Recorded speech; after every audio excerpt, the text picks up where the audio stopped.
السلام علیکم ناظرین، آپ دیکھ رہے ہیں مکس سٹوری چینل۔ کہانی پیر کامل پیش کی جا رہی ہے، جس کی رائٹر عمیرہ احمد ہے۔ اگر آپ کو ویڈیو پسند آئے تو اس کو لائک اور شیئر ضرور کیجیے گا۔ ابو، میں آپ سے ایک بات کرنا چاہتا ہوں۔ جلال رات کو اپنے والدین کے کمرے میں چلا آیا۔ اس کے والد اس وقت اپنی ایک فائل دیکھنے میں مصروف تھے۔ ہاں آؤ، کیا بات ہے؟ انہوں نے جلال کو دیکھتے ہوئے کہا۔ وہ ان کے پاس ایک کرسی پر بیٹھ گیا۔ کچھ دیر وہ اسی طرح خاموش بیٹھا رہا۔ اس کے والد نے غور سے اس کا چہرہ دیکھا۔ انہیں یہ اندازہ ہو گیا تھا کہ وہ کچھ پریشان ہے۔ انہیں یکدم تشویش ہونے لگی۔ ابو، میں شادی کرنا چاہتا ہوں، جلال نے کسی تمہید کے بغیر کہا۔ کیا؟ انصر جاوید کو اس کے منہ سے اس جملے کی توقع نہیں تھی۔ تم کیا کرنا چاہتے ہو؟ میں شادی کرنا چاہتا ہوں۔ یہ فیصلہ تم نے یکدم کیسے کر لیا؟ کل تک تو تم باہر جانے کی تیاریوں میں مصروف تھے، اور اب آج تم شادی کا ذکر لے بیٹھے ہو۔ انصر جاوید مسکرائے۔ بس معاملہ ہی کچھ ایسا ہو گیا ہے کہ مجھے آپ سے بات کرنی پڑ رہی ہے۔ انصر جاوید سنجیدہ ہو گئے۔ آپ نے زینب کی دوست امامہ کو دیکھا ہے؟ اس نے چند لمحوں کے توقف کے بعد کہا۔ ہاں، تم اس میں انٹرسٹڈ ہو؟ انصر جاوید نے فوراً اندازہ لگایا۔ جلال نے اسبات میں سر ہلا دیا۔ مگر وہ لوگ تو بہت امیر ہیں۔ اس کا باپ بڑا صنعت کار ہے، اور وہ مسلمان بھی نہیں ہے۔ انصر جاوید کا لہجہ بدل چکا تھا۔ ابو، وہ اسلام قبول کر چکی ہے۔ اس کی فیملی قادیانی ہے۔ جلال نے وضاحت کی۔ اس کے گھر والوں کو پتہ ہے؟ نہیں۔ تمہارا خیال ہے وہ یہ پرپوزل قبول کر لیں گے؟ انصر جاوید نے چپتے ہوئے لہجے میں پوچھا۔ ابو، اس کی فیملی کی اجازت کی ضرورت نہیں ہے۔ ان لوگوں کی اجازت کے بغیر ہم شادی کرنا چاہتے ہیں۔ تمہارا دماغ ٹھیک ہے؟ اس بار انصر جاوید نے بلند آواز میں کہا۔ میں تمہیں کسی حالت میں اجازت نہیں دے سکتا۔ جلال کا چہرہ اتر گیا۔ ابو، میری اس کے ساتھ کمٹمنٹ ہے، اس نے مدھم آواز میں کہا۔ مجھ سے پوچھ کر کمٹمنٹ نہیں کی تھی تم نے؟ اور اس عمر میں بہت ساری کمٹمنٹس ہوتی رہتی ہیں۔ اس کا یہ مطلب نہیں ہوتا کہ بندہ اپنی زندگی خراب کر لے۔ انہیں اپنے پیچھے لگا کر ہم سب برباد ہو جائیں گے۔ ابو، میں خفیہ طور پر شادی کر لیتا ہوں۔ کسی کو بتائیں گے نہیں، کچھ بھی نہیں ہوگا۔ اور اگر پتہ چل گیا تو؟ میں ویسے بھی تمہاری تعلیم کے مکمل ہونے تک تمہاری شادی کرنا نہیں چاہتا۔ ابھی تمہیں بہت کچھ کرنا ہے۔ ابو پلیز۔ میں اس کے علاوہ کسی اور سے شادی نہیں کر سکتا، جلال نے ماتم آواز میں اپنی بات پر زور دیتے ہوئے کہا۔ اچھا، ایسا ہے تو تم اس سے کہو کہ وہ اپنے والدین سے اس سلسلے میں بات کرے۔ اگر اس کے والدین مان جاتے ہیں تو میں تم دونوں کی شادی کر دوں گا۔ انہوں نے تیز مگر حتمی لہجے میں کہا۔ مگر میں تمہاری شادی کسی ایسی لڑکی سے قطعی نہیں کروں گا جو اپنے گھر والوں کی مرضی کے خلاف تم سے شادی کرنا چاہے۔ ابو، آپ اس کا مسئلہ سمجھیں۔ وہ بری لڑکی نہیں ہے، وہ بہت اچھی لڑکی ہے۔ بس وہ کسی مسلمان سے شادی کرنا چاہتی ہے، جس پر اس کے گھر والے راضی نہیں ہوں گے۔ جلال نے دانستہ طور پر اسجد اور اس کی منگنی کا ذکر گول کر دیا۔ مجھے کسی دوسرے کے مسائل سے کوئی دلچسپی نہیں ہے، اور تمہیں بھی نہیں ہونی چاہیے۔ یہ امامہ کا مسئلہ ہے، وہ جانے۔ تم اپنے کام سے کام رکھو، اپنے مستقبل کے بارے میں سوچو، انصر جاوید نے دو ٹوک انداز میں کہا۔ ابو پلیز، میری بات سمجھیں، اس کو مدد کی ضرورت ہے۔ بہت سے لوگوں کو مدد کی ضرورت ہوتی ہے، تم کس کس کی مدد کرو گے؟ اور ویسے بھی ہمارے اور ان کے سٹیٹس میں اتنا فرق ہے کہ ان سے کوئی دشمنی یا مخالفت مول لینا ہمارے بس کی بات نہیں، سمجھے تم؟ اور پھر میں ایک غیر مسلم لڑکی سے شادی کر کے اپنے خاندان والوں کا سامنا کیسے کروں گا؟ ابو، وہ مسلمان ہو چکی ہے، میں نے آپ کو بتایا ہے، جلال نے جھنجھلا کر کہا۔ 4 ملاقاتوں میں وہ تم سے اتنی متاثر ہو گئی کہ اس نے اسلام قبول کر لیا؟ ابو، اس نے مجھ سے ملنے سے پہلے اسلام قبول کر لیا تھا۔ تم نے اسلام قبول کرتے دیکھا تھا اسے؟ میں اس سے مذہب کے بارے میں تفصیلاً بات کرتا رہا ہوں۔ میں جانتا ہوں کہ وہ اسلام قبول کر چکی ہے، بالفرض وہ ایسا کر بھی چکی ہے تو پھر اسے اپنے مسائل سے خود نمٹنا چاہیے، تمہیں بیچ میں نہیں گھسیٹنا چاہیے۔ اپنے والدین سے دو ٹوک بات کریں، انہیں بتائے کہ وہ تم سے شادی کرنا چاہتی ہے، پھر میں اور تمہاری امی دیکھیں گے کہ ہم کیا کر سکتے ہیں۔ دیکھو جلال، اگر اس کا خاندان اپنی مرضی اور خوشی سے اس کی شادی تمہارے ساتھ کرنے پر راضی ہو جائے تو میں اسے بخوشی قبول کر لوں گا، مگر کسی بے نام و نشان لڑکی سے میں تمہاری شادی نہیں کروں گا۔ مجھے اس معاشرے میں رہنا ہے، لوگوں کو منہ دکھانا ہے۔ بہو کے خاندان کے بارے میں کیا کہوں گا میں کسی سے؟ یہ کہ وہ گھر چھوڑ کر آئی ہے اور اس نے اپنی مرضی سے میرے بیٹے سے شادی کر لی ہے۔ ابو، یہ ہمارا مذہبی فریضہ ہے کہ ہم اس کی مدد کریں۔ اور انصر جاوید نے تلخی سے اس کی بات کاٹ دی۔ مذہب کو بیچ میں مت لے کر آؤ، ہر چیز میں مذہب کی شرکت ضروری نہیں ہوتی، صرف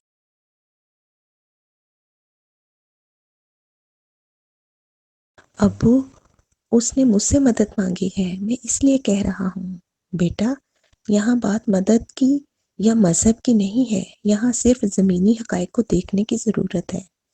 بہت اچھی بات ہے کہ تمہیں مدد کا جذبہ ہے اور تمہیں اپنے مذہبی فرائض کا احساس ہے، مگر انسان پر کچھ حق اس کے والدین کا بھی ہوتا ہے، اور یہ حق بھی مذہب نے ہی فرض کیا ہے، اور اس حق کے تحت میں چاہتا ہوں کہ تم اس کے خاندان کی مرضی کے بغیر اس سے شادی نہ کرو۔ فرض کرو تم اس سے شادی کر بھی لیتے ہو تو کیا ہوگا؟ تم تو چند ماہ میں امریکہ ہوں گے اور وہ یہاں گھر بیٹھی ہوگی۔ میرے پاس اتنا پیسہ نہیں کہ میں تم چاروں کی تعلیم پہ خرچ کروں، اور اس کی تعلیم پر بھی۔ تم اچھی طرح جانتے ہو کہ تم پر میرا کتنا پیسہ خرچ ہو رہا ہے، تو وہ ڈاکٹر تو نہیں بنے گی۔ یہاں گھر میں کتنے سال تم اسے بٹھا سکتے ہو؟ اور اگر اس کے خاندان نے تم پر یا ہم پر کیس کر دیا تو اس صورت میں تم بھی پابند ہو کر رہ جاؤ گے اور میں بھی۔ تم کو اپنی بہن کا احساس ہونا چاہیے۔ تم یہ چاہتے ہو کہ اس عمر میں میں جیل چلا جاؤں، اور شاید تم بھی۔ جلال کچھ بول نہیں سکا۔ ان چیزوں کے بارے میں اتنا جذباتی ہو کر نہیں سوچنا چاہیے۔ میں نے تمہیں راستہ بتا دیا ہے، اس سے کہو اپنے والدین سے بات کر کے انہیں رضامند کریں۔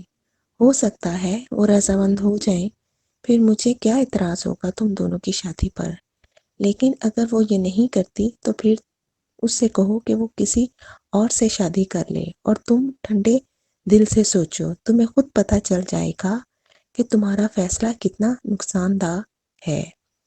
انصر جاوید نے آخری کیل ٹھونکی۔ باجی، میں آپ کا کمرہ صاف کر دوں؟ ملازمہ نے دروازے پر دستک دیتے ہوئے امامہ سے پوچھا۔ نہیں، تم جاؤ، امامہ نے ہاتھ کے اشارے سے اسے جانے کے لیے کہا۔ ملازمہ باہر جانے کے بجائے دروازہ بند کر کے اس کے پاس آ گئی۔ میں نے تم سے کہا ہے نا کہ تم۔ امامہ نے کچھ کہنے کی کوشش کی، مگر پھر اس کی بات حلق میں ہی رہ گئی۔ امامہ نے اپنی چادر کے اندر سے ایک موبائل نکالا تھا۔ امامہ حیرت سے اسے دیکھنے لگی۔ باجی، یہ میری ماں نے دیا ہے، وہ کہہ رہی تھی کہ ساتھ والے سالار صاحب نے آپ کے لیے دیا ہے۔ اس نے امامہ کی طرف عجلت کے عالم میں وہ موبائل بڑھایا۔ امامہ نے تیزی سے موبائل کو جھپٹ لیا، اس کا دل تیزی سے دھڑک رہا تھا۔ دیکھو، تم کسی کو بتانا مت کہ تم نے مجھے کوئی موبائل لا کر دیا ہے، امامہ نے اسے تاکید کی۔ نہیں باجی، آپ بے فکر رہیں، میں نہیں بتاؤں گی۔ اگر آپ کو بھی کوئی چیز سالار صاحب کے لیے دینی ہو تو مجھے دے دیں۔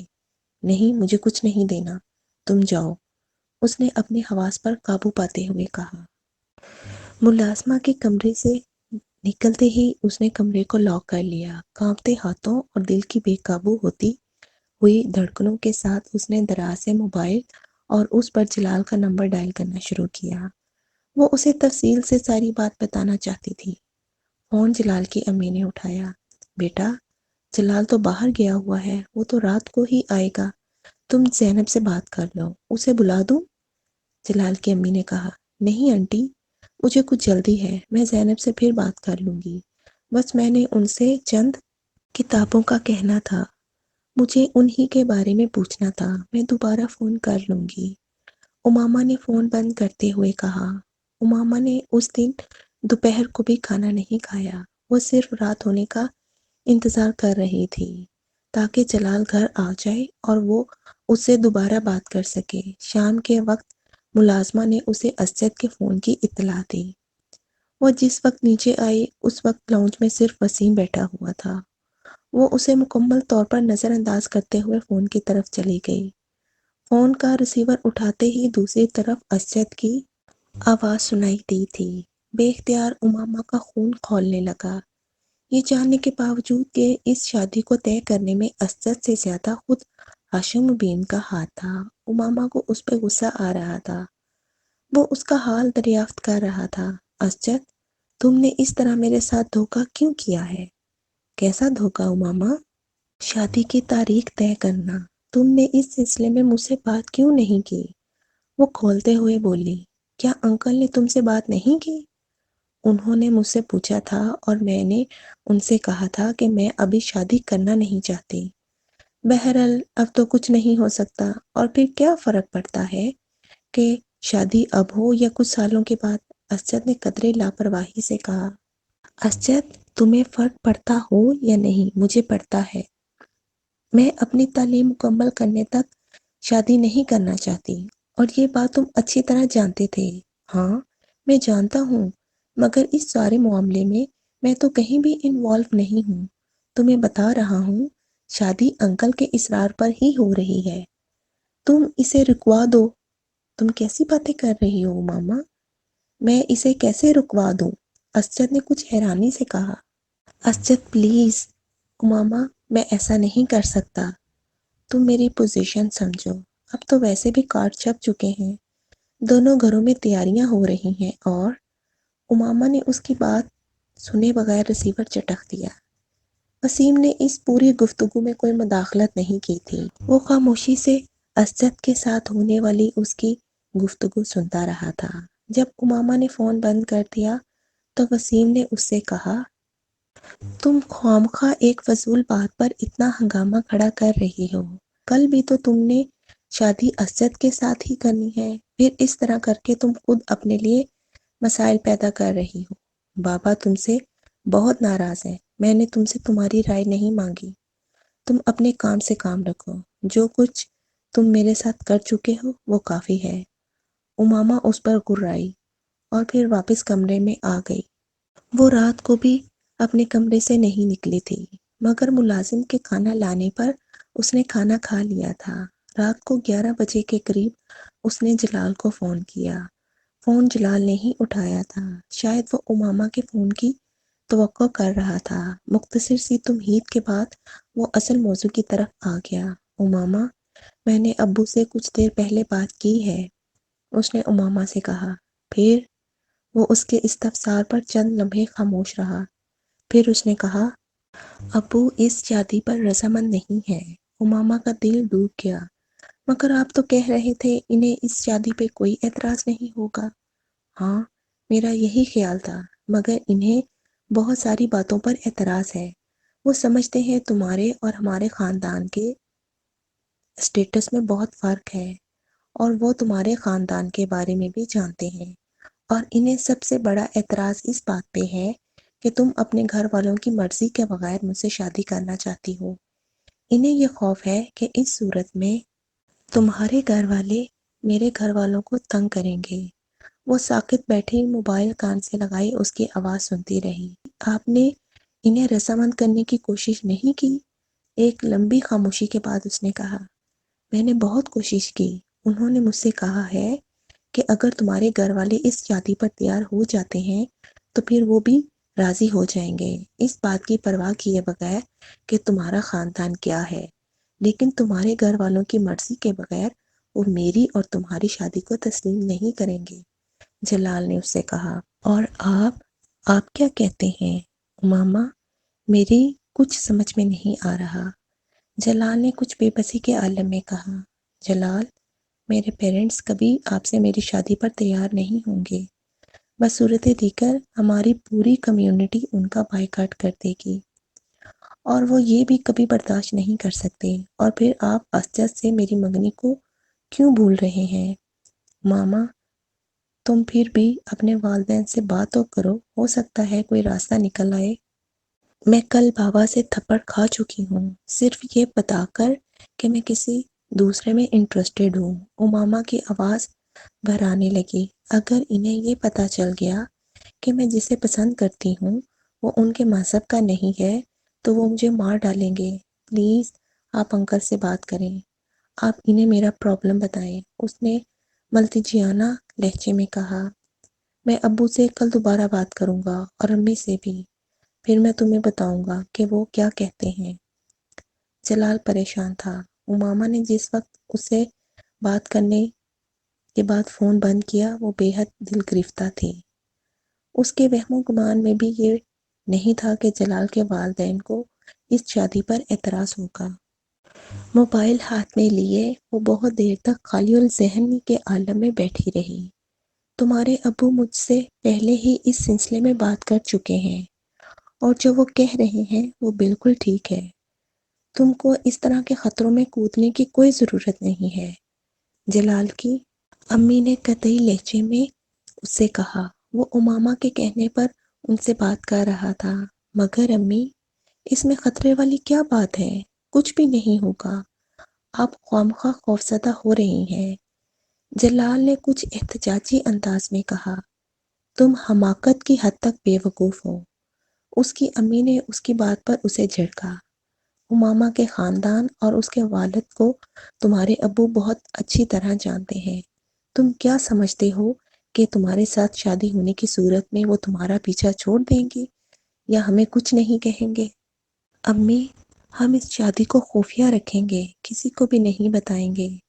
میں اسپیشلائزیشن کے لیے باہر جانے کے کچھ عرصے بعد اسے بھی وہاں بلوا لوں گا۔ سب کچھ خفیہ ہی رہے گا، کسی کو بھی پتہ نہیں چلے گا۔ ہم آخر اماما کے لیے کیوں اتنا بڑا خطرہ مول لیں؟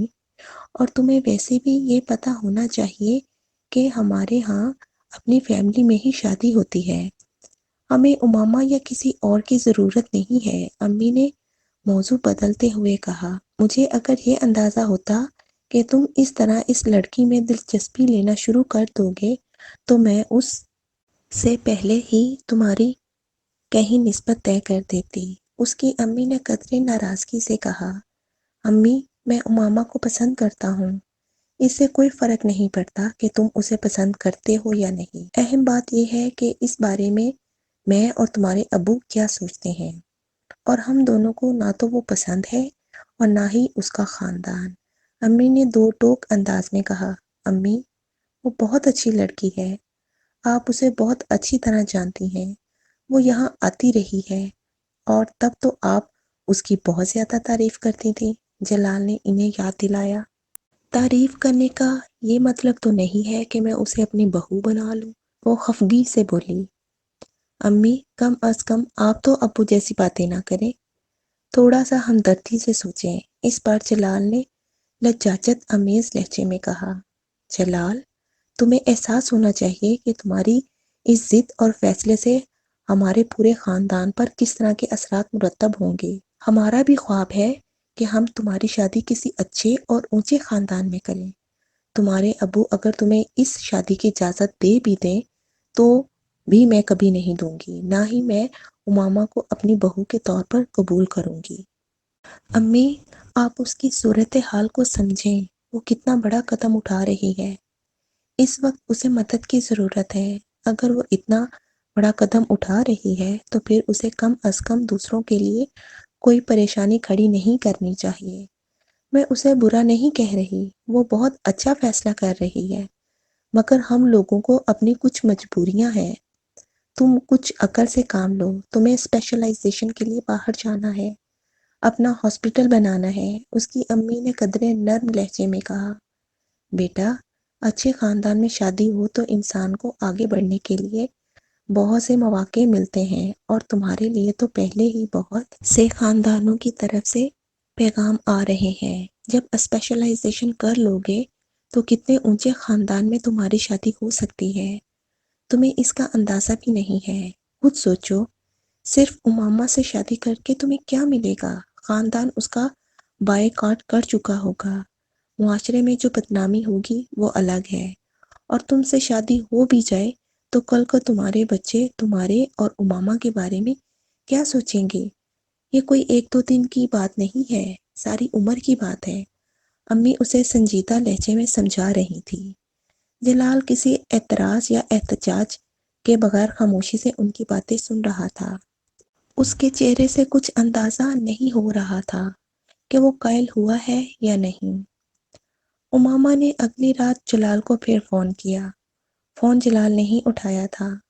امامہ، میں نے امی سے بھی بات کی ہے، وہ ابو سے زیادہ ناراض ہوئی ہے میری بات پر۔ امامہ کا دل گویا مکمل ڈوب گیا۔ وہ کہہ رہی ہیں کہ مجھے ایک فضول معاملے میں خود انوالو کرنے کی کوئی ضرورت نہیں ہے۔ جلال نے صاف گوئی کا مظاہرہ کیا۔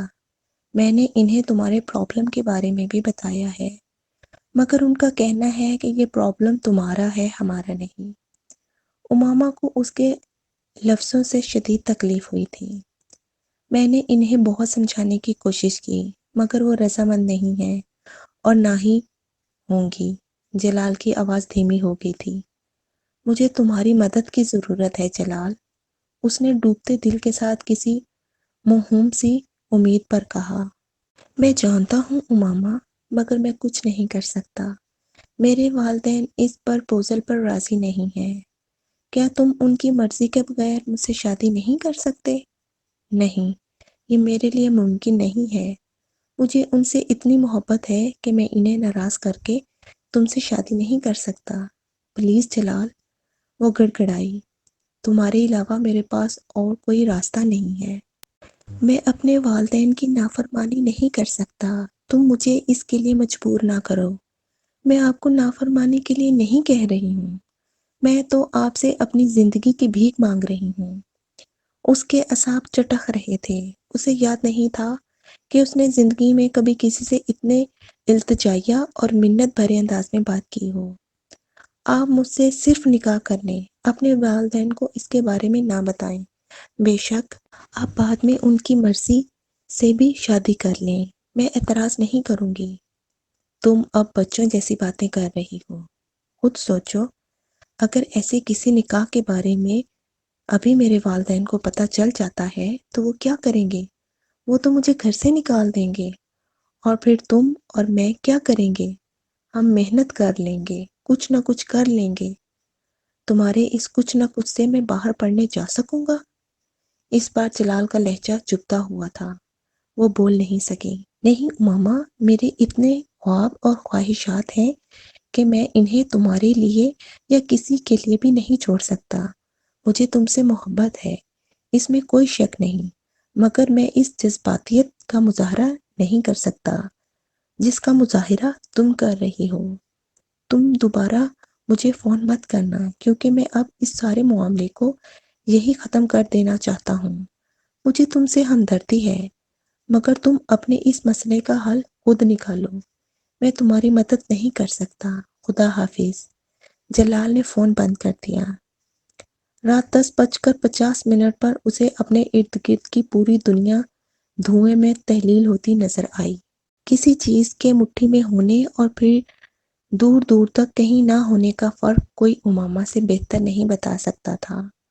معاف ذہن اور شل ہوتے اعصاب کے ساتھ وہ بہت دیر تک کسی بت کی طرح اپنے بیڈ پر ٹانگیں لٹکائی بیٹھی رہی۔ مجھے بتا دینا چاہیے اب بابا کو سب کچھ، اس کے سوا اب اور کوئی دوسرا راستہ نہیں ہے۔ شاید وہ خود ہی مجھے اپنے گھر سے نکال دیں، کم از کم مجھے اس گھر سے تو رہائی مل جائے گی۔